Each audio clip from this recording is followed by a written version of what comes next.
자, 이제 총칙 우리 무효 취소 조건경 했었던 거 문제를 함께 좀 풀어보면서 복습의 시간을 좀 가져보겠습니다. 네, 문제 보겠습니다. 예, 이거 뭐 감사합니다. 예, 귀엽네요. 예, 누구시죠? 예, 예, 네, 잘 먹겠습니다. 예. 너무 예뻐서 못 먹겠네요. 자, 보겠습니다. 14번 문제죠. 보겠습니다. 선의의 제3자에게 대항할 수 없는 경우입니다. 선의의 제3자에게 대항할 수 없다라는 거는 절대적이라는 거다, 상대적이라는 거다. 선의의 제3자에게 대항할 수 없다라는 거는 선의의 제3자에게는 주장이 된다라는 거, 안 된다는 거. 그럼 절대적이라는 거, 상대적이라는 거. 상대적 찾으라는 겁니다. 기억, 의사, 무능력. 이거 절대적 무효예요. 일단 상대적 무효는 두 개밖에 없죠. 뭐가 있죠? 비진의 표시, 통정의 표시. 그 다음에 상대적 취소는 두 개밖에 없죠. 역시 착사강이요. 예, 착사강. 쓰겠습니다. 예, 혼란스럽죠. 우리가 의사 표시 파트에서 하게 되는 비진의 표시, 그 다음에 통정 허위 표시, 그 다음에 착오, 사기, 강박. 이 조문들에는 공통적으로 마지막 부분을 보게 되면은 선의의 제3자에게는 대항을 한다고 돼 있어요? 못한다고 돼 있어요? 대항하지 못한다라고 돼 있거든요. 그렇다라는 건 비통착사강에 해당되는 것들은 싹 다 절대적이다, 상대적이다. 예, 얘네들 다 상대적인 것들이에요. 그러니까 그게 만약에 무효라고 한다면은 상대적 무효가 되는 것이고, 취소라고 한다면은 무슨 취소가 되는 것이고요? 상대적 취소가 되는 것입니다. 그래서 결론적으로 이 문제는 비통착사강을 찾으라라는 문제가 되는 것이죠. 자, 그런 맥락에서 이제 니은에 보시면은 행위 무능력으로 인한 취소다라고 되어 있습니다. 이거 좀 제한 능력자죠? 비통착사강에 제한 능력자 있습니까? 없죠? 이거는 절대적 취소예요. 절대적 취소. 자, 그러면 디귿에 원시적 불능되면 무효되는데 이것도 역시 절대적 무효가 되겠습니다. 리을에 나와 있는 허위 표시, 통정 허위 표시입니다. 그 다음에 미음에 나와 있는 비진의 표시에서의 무효. 이 리을과 미음 같은 경우는 비통이죠. 요거 상대적 무효예요. 그리고 오른쪽에 비읍에 보시면은 사기나 강박으로 인한 취소, 착사강에서의 사강에 해당됩니다. 상대적 취소가 되겠습니다. 결론적으로 상대적인 것들은 리을, 미음, 비읍인 것이죠.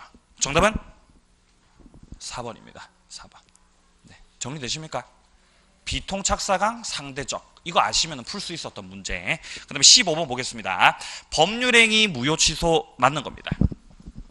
1번에 보시면은 무효의 경우에 시간의 경과에 따라 효력의 변동이 없으나, 이까지 맞는 말. 취소권은 일정 시간이 경과하게 되면은 소멸하게 된다. 이것도 맞는 말이죠. 3년, 10년이었죠. 자, 그리고 취소하면 그때부터 효력이 없었던 것이 돼요. 여기서부터 틀린 거죠. 일단 기간이 경과하고 나서 취소하게 되면은 그 취소 효력은 없는 것이죠.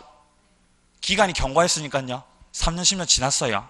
자, 그리고 만약에 기간 내에 취소했다 하더라도 그때부터 효력이 없는 게 아니라 어떻게 되는 거예요?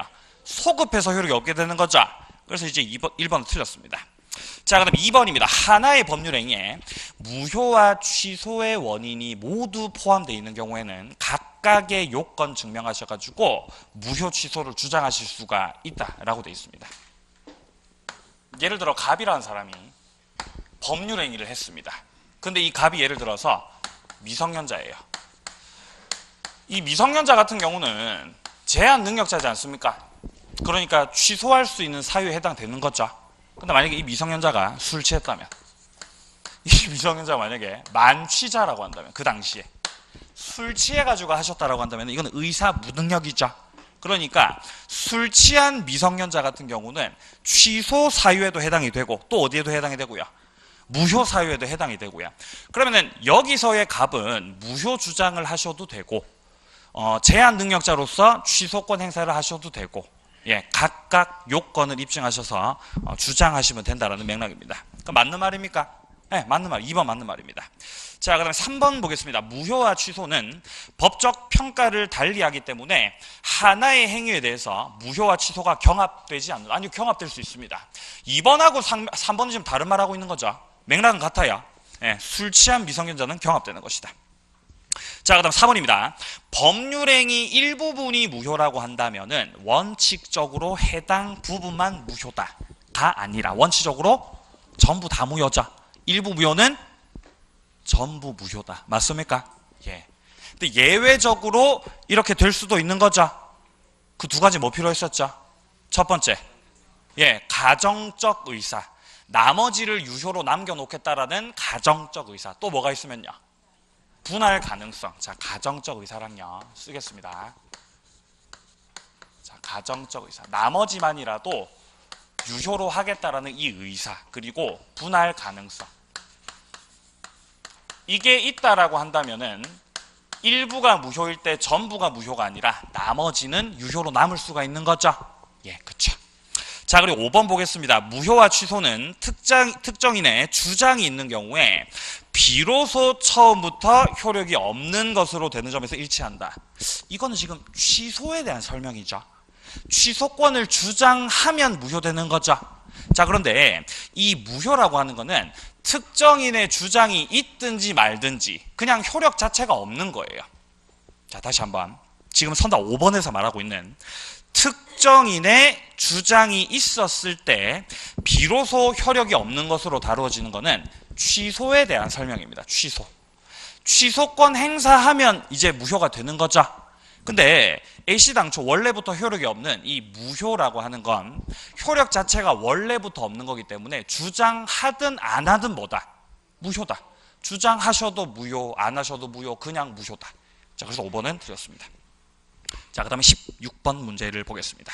효력이 확정적이지 않은 것입니다. 유동적 무효를 찾으라는 거예요. 유동적인 것들. 자, 먼저 기억 봅니다. 불공정한 법률행위다. 이거 확정이에요, 불확정이에요? 이거 확정 무효입니다. 절대적 확정적 무효예요. 자, 그 다음에 니은해 보시면요. 미성년자의 법률행위죠. 이거 제한 능력자지 않습니까? 예, 이거를 가리켜서 뭐라고 하냐면은 굳이 이름을 붙이자면 유동적 유효라고 해요. 이름을 굳이 붙이자면요. 미성년자가 법률행위를 해도 일단은 유효지 않습니까? 일단 유효예요. 하지만 확정 안 됐어요. 만약에 미성년자가 취소하면 뭘로 확정되죠? 무효 확정. 취소 안 하고 추인하시면요. 유효 확정. 그러니까 유효가 될지 무효가 될지 나중에 달라질 수 있는 거죠, 효력이야. 그렇기 때문에 일단 유효긴 유효인데 굳이 이름을 붙이자면 뭐라고 이름 붙인다? 유동적 유효다라고 붙이는 거예요. 그러면 착사강도 마찬가지지 않습니까? 착사강도요. 취소할 수 있는 법률행위는 다 유동적 유효입니다. 내가 취소권 행사하면 뭘로 확정? 무효 확정. 취소권 행사 안 하고 추인하면 뭘로 확정? 유효 확정. 그러니까 효력이 아주 확정적이지 않죠? 그래서 이제 유동적 유효다라고 부릅니다. 모르셔도 돼요. 예, 유동적 유효가 이런 게 있다라는 것을 말씀드리기 위해서 놓는 겁니다. 자, 그다음 D급 보시면요. 무권 대리자. 무권 대리는 유동적 무효가 되겠습니다. 자, 그리고 리을에 토지거래 허가구역인데 지금 괄호 안에 보시면 허가를 받으셨죠? 이러면 어떻게 되는 거죠? 확정 유효죠. 예, 그러니까 리을은 확정이에요. 그다음 미음 같은 경우는 상대방이 안 진의하니 의사표시 확정적으로 무효가 돼버리겠습니다. 그래서 유동적인 거는 니은하고 디귿 되겠네요. 예. 자, 그래서 정답은 2번이었고요. 17번 문제 보겠습니다. 갑은 어떻게 조용할 수가 있죠? 자, 갑은 토지거래 허가구역 안의 토지에 대해서 을과 계약을 체결하는데 계약금 수령하셨다. 지금 갑이 계약금 받았습니다. 판례 태도로서 옳은 겁니다. 1번 허가가 있기 전에도 갑에게는 소유권 이전 등기 의무가 있다. 아직 허가 확정되기 전이죠. 효력 확정 전이죠. 이러면은 채권 채무 자체가 없죠. 이전 등기하실 의무 채무 있습니까? 없다. 1번 틀렸고요. 2번 갑과 을 사이에 허가를 배제하기로 하는 특약이 있다. 이렇게 허가를 배제, 잠탈 이러려는 생각이 있으면 어떻게 돼? 효력이야? 무효 확정되지 않습니까? 배제, 잠탈 이거는 무효 확정이다. 자, 배제, 허가를 배제, 잠탈하려고 합니다. 이러면은 무효로 확정, 무효 확정. 그리고 제가 허가 배제 잠탈과 관련해 가지고는 가장 대표적으로 중간 생략 등기가 있다라고 말씀드렸습니다. 중간 생략 등기. 이건 지금 꼼수 쓰는 거거든요. 꼼수. 꼼수를 써가지고 허가를 회피하려고 하는 거거든요. 허가구역 내에서 중간 생략 등기하시면 무효죠. 예, 무효 확정 돼버립니다. 자, 그래서 무효 확정이 되는 건데 갑은 소유권 이전 의무를 부담한다? 아니죠. 무효로 확정됐는데 왜 부담하겠습니까? 2번도 틀렸고요. 자, 그 다음 3번 보겠습니다. 계약 체결 후 허가구역 지정이 해제가 됐다. 지정 해제가 됐다는 것은 더 이상 허가구역인 것이다, 아닌 것이다? 아닌 것이죠. 이러면 효력이 어떻게 되는 것이죠? 확정적으로 유효가 되는 것이죠. 근데 아니라 그러니까 너도 틀렸고요. 4번입니다. 불허가 처분이 있었다. 불허가 떨어졌네. 이러면은 확정 무효, 확정 무효. 불허가, 허가 안 내주는 건. 이렇게 됐을 때 을은 갑에 대해서 부당 이득을 이유로 계약금의 반환을 청구할 수가 없다. 해요, 못해요? 하죠. 확정적으로 무효가 됐으니까 계약금 돌려달라고 한다. 4번도 틀렸고요. 5번입니다. 갑과 을 사이에 특약이 없는 한 허가 있기 전에 갑이 계약금 100 상환하고 해제를 요구했을 때 을이 이를 거절하고 잔금 제공하더라도 다른 약정 없는 한 적법하게 해제된다. 자, 갑이 계약금 받으셨던 갑이 계약금 100 주면서 계약 해제해버렸죠. 이거 뭐죠? 해약금이죠. 계약금 해제. 요거 돼야 안 돼요? 되죠. 되죠. 5번이 정답입니다. 자, 뒤에 18번 문제 보겠습니다. 자, 취소할 수 있는 법률행위 추인과 관련된 내용입니다. 틀린 겁니다. 기역, 취소권 포기다. 취소할 수 있는 법률행위 추인은 취소권 포기 맞습니까? 예, 그럼요. 2번, 취소할 수 있는 법률행위를 추인할 수 있는 자는 취소권자다. 추인권자, 취소권자 같은 분이다. 3번입니다. 추인은 취소 원인 소멸 후에 해야 된다. 맞죠? 자, 그리고 다만 법정 대리인은 제한 없다. 그쵸? 법정 대리인은 취소 원인 소멸 전이라 하더라도 예, 추인이 가능했었습니다. 자, 그 다음에 4번에 보시면은 미성년자는 성년이 되기 전까지는 추인할 수 없는 게 원칙이다. 그렇죠? 미성년자가 취소할 수 있는 그 원인은 뭐죠? 미성년이요. 그렇죠? 미성년이요. 미성년. 그러면 그 원인이 끝나려면 뭐가 돼야 되는 거예요? 성년이 되셔야 합니다. 따라서 성년이 되기 전까지 당신은 추인할 수가 없겠습니다. 하지만 법정 대리인이 추인해 주시면 되죠? 예, 취소 원인 종료 전에도 되니까요. 5번, 추인한 이후에 다시 취소할 수 있다. 말도 안 되죠. 추인해버리면 유효 확정돼버리고 취소 안 된다. 5번이 틀렸습니다. 자, 그다음 19번 조건에 관한 설명 옳지 않은 겁니다. 1번에 보시면은 기성 조건이 정지 조건이면은 조건 없는 법률행위다. 우리가 외우고 있는 건 기해 무죠. 우리는 기해 무효를 외우고 있는데 지금 선자에서 기정이라고 하고 있죠. 그럼 무효에 반대지 않습니까? 조건 없는 법률행위 유효. 맞는 말이에요. 그러니까요. 이렇게 푸시는 거예요. 풀립니까? 예, 풀리죠.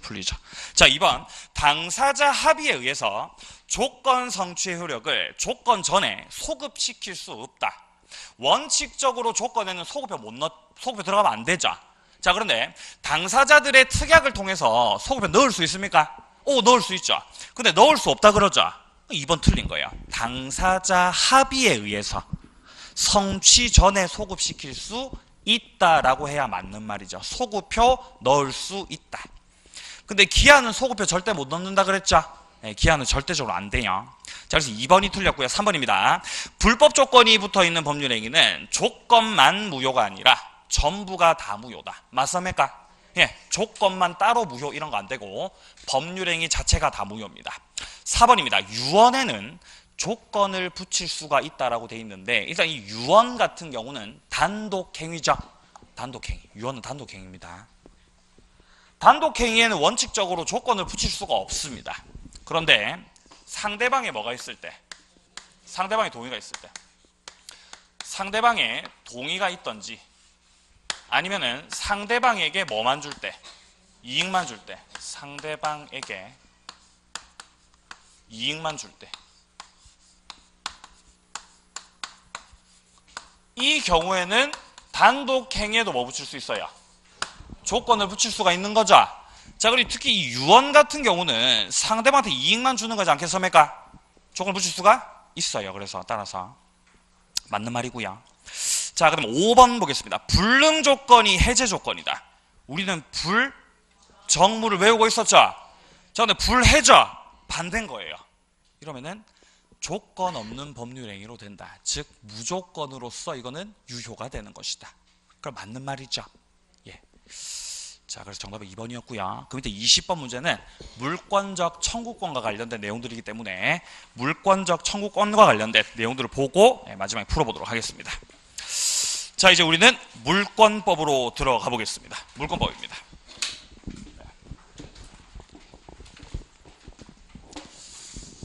자, 이제 우리가 총칙을 마무리했고 이제 우리는 물권법으로 들어갑니다.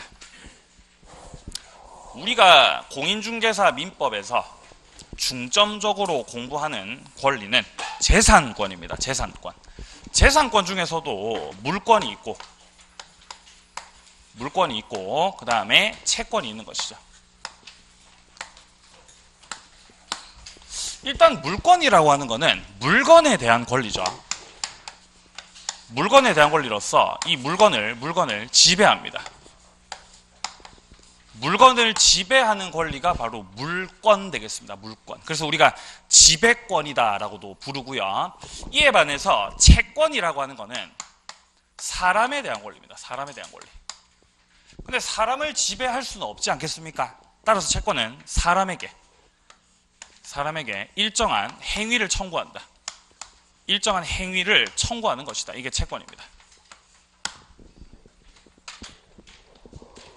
그리고 물권 같은 경우는 절대권이죠. 절대권이다.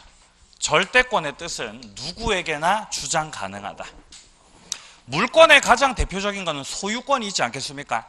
내가 소유자라고 한다면은 내가 소유자라는 거를 등기라고 하는, 부동산이라면 등기라고 하는 공시 방법을 통해서 외부에다가 알리고 있습니다. 그쵸? 그렇기 때문에 누구에게나 주장해도 괜찮다 이 말이에요. 절대권. 자, 근데 채권 같은 경우는 공시해야 안 해요. 공시 안 합니다. 등기 안 합니다. 따라서 채권은 상대권이죠. 상대권. 계약의 당사자, 채무자에게만 주장할 수 있는 게 바로 채권 되겠습니다. 그리고 물권 같은 경우는 물권 법정주의가 지배하고 있어요. 물권 법정주의. 물권 법정주의의 뜻은 우리가 법에서 정한 것만 물권이야 라고 한 거죠. 물권 법정주의다. 그런데 이에 반해 이 채권과 관련된 계약법 파트 같은 경우는 계약 자유의 원칙이 지배를 합니다. 당사자들이 계약을 자유롭게 체결하시면 된다. 계약 자유의 원칙입니다. 이렇기 때문에 물권 법정주의가 지배하는 이 물권법 파트에 규정되어 있는 것들은 대부분 다 강행규정들이죠. 강행규정. 강행규정의 뜻은 특약으로 배제가 안 되는 거죠. 법에서 정해놨으면 그대로 하셔야 되는 거. 강행규정들이다. 하지만 이에 반해 채권에 대해서 나와 있는 계약법 파트에 나와 있는 그 해당 규정들은 대부분 임의규정들입니다. 만약에 당사자들이 법에서 정해진 것과 다른 내용의 특약을 하셨다라고 한다면은 규정되어 있는 내용보다 특약이 더 우선해서 적용되는 것이다. 이렇게 두 가지를 구분을 합니다. 자, 그럼 책을 한번 보겠습니다. 먼저 물권이 나와 있는데 물권 법정주의가 지배하기 때문에 강행규정이다. 그리고 그 밑에 줄에 지배권이다. 물건을 지배하는 것이다. 오른쪽에 채권을 보시면 계약 자유의 원칙이 지배하기 때문에 대부분 다 임의규정에 해당되는 것이고 사람에게 일정한 행위를 청구하는 것이다. 그 밑에 대상에 보시면요. 물권은 물건이 대상이다. 물건. 채권은 채무의 급부. 행위를 청구하는 것이죠. 범위 내려갑니다. 절대권이다. 누구에게나 주장 가능하다. 그리고 양도성을 제한할 수 없다라고 돼 있어요. 물권 같은 경우는 재산권에 해당하는 대표적인 권리고 자기 마음대로 갖다 팝니다. 처분의 자유가 있다. 처분 자유. 양도가 가능하다라는 것은 처분의 자유가 있다. 자기 마음대로 갖다 팔아요. 자, 그런데 이에 반해 오른쪽 채권 같은 경우는 일단 상대권에 해당하는 것이고 양도성을 제한할 수가 있다. 근데 양도성을 제한할 수가 있는 것이지 채권도 양도가 돼야 안 돼요? 채권 양도 돼요. 채권도 팔아요. 채권 팔아요. 임차권 팝니까? 임차권 팔아요. 양도 가능합니다. 다만 뭐 할 수 있다? 제한할 수 있다라는 것이죠.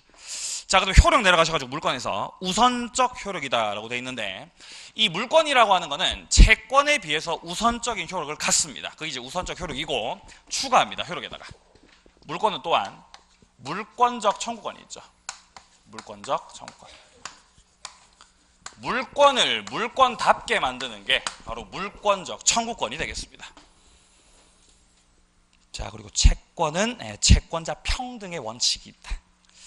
자, 봐두시고요. 이제 그 밑에 칸에 보시면은 물권의 의가 나와 있습니다.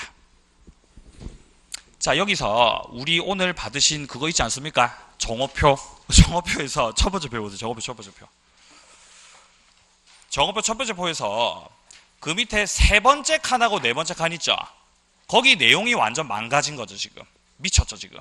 자, 그래서 보시면은 물권의 의 같은 경우는 물건을 일단 지배해가지고 얻는 배타적, 절대적, 관념적 재산권이다. 확인해 두시고 특질 내려가셔가지고요. 지배권, 배타성, 절대성, 양도성 이런 내용들 봐두시면 되겠습니다. 자, 그리고 이제 뒤로 가보겠습니다. 책에서 다시 뒤로 왔다 갔다 해서 죄송합니다. 자, 이제 뒤로 가셔가지고 52페이지에서 이제 핵심 이론에 보시면은 상린관계 그리고 유치권과 관련된 성립 규정, 관습법상의 법정지상권은 임의 규정이다라고 돼 있어요. 지금 동그라미 1번에 나와 있는 내용들은 다 물권법에서 등장하는 내용들인데 강행 규정이 아니라 임의 규정이죠. 그래서 따로 좀 빼놨습니다. 그래서 유치권 같은 경우도 그 성립 요건에서 마지막에 보면은 이런 요건이 나오는 거예요. 유치권 성립을 배제하는 특약이 없을 것, 배제 특약이 없을 것, 그런 요건이 들어가 있다는 것 자체가 배제하는 특약이 있으면 배제가 된다라는 거다, 안 된다라는 거다? 된다라는 거다. 그러니까 임의규정이다, 임의규정. 그리고 관습법상의 법정지상권도 마찬가지죠. 요건의 마지막을 보게 되면은 이 법정지상권을 배제하는, 예컨대 건물을 철거하기로 하는 특약이 있을 것, 없을 것, 없을 것이라고 규정이 되어 있다고요. 왜냐하면 그런 특약을 넣게 되면 어떻게 되니까요? 철거를 하셔야 되니까요. 법정지상권 성립 안 하니까요. 따라서 무슨 규정이다? 임의규정에 해당되겠습니다. 자, 그리고 3번 봅니다. 배타성으로부터 공시제도 그리고 일물일권주의. 도축이 아니라 도출이죠. 미쳤습니다. 도출. 자, 그다음 4번에 보시면 물권의 절대성으로부터 우선 변제 효력과 물권적 청구권이 도출이 된다. 까지 보시고요. 자, 그다음 그 밑에 보시면 3번에 이제 물권 법정주의 나오죠. 여기서부터는 식사를 여유롭게 하시고 오후부터 진행을 하겠습니다. 여러분들 너무 기분이 안 좋으셔가지고 점심시간이라도 좀 여유롭게 좀 가지는 게 좋지 않을까.